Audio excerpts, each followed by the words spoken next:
మనకు అవగాహతం అయిపోతుంది, మనకే తెలుస్తుంది. అదే కాకుండా ప్రతి మనిషి ధ్యానిగా మారితే వాళ్ళ కుటుంబము ఎంతో అభివృద్ధిలోకి వస్తుంది. వాళ్ళలోని కుటుంబంలోని ఇంట్లో పరిస్థితులు ఏంటి, చుట్టుపక్కల పరిస్థితులు ఏంటి అన్నీ కూడా సస్యశ్యామలం అంటే ఎక్కడ కాదు, ముందు మన ఇంట్లోనే సస్యశ్యామలం అయిపోతుంది అనమాట.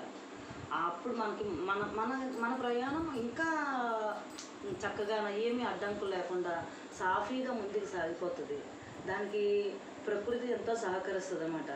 ఆ ప్రకృతి కోసం మనం చేయాల్సింది ఏంటి అంటే మన వంతు మనం ధ్యానం చేయడమే కాకుండా మన చుట్టుపక్కల వాళ్ళకి ఏంటి, మన పరిసర ప్రాంతాల వారికి జ్ఞాన ప్రచారం చేస్తూ మనం అనుభవించింది నలుగురికి చెప్పాలని ఒక తపన అన్నది ఏర్పడుతుంది.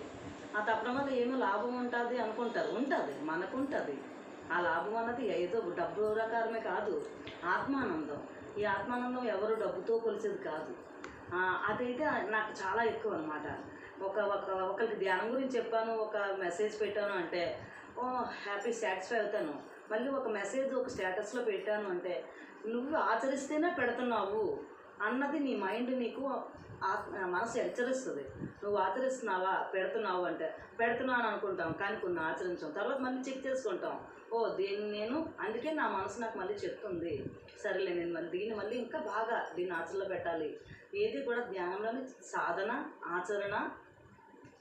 ఆచరణం గచ్చామి అని బుద్ధుడు చెప్పింది మాత్రం ఆచరణ చేస్తూ సాధన చేస్తూ మన ప్రయాణం, అందరి ప్రయాణం ఆత్మోన్నతికి తపన పడేవాళ్ళు ఈ భూమిపైన మనం హ్యాపీగా జీవించాలన్నా సరే ధ్యాన జీవితం అన్నది బెస్ట్ లైఫ్ అన్నమాట.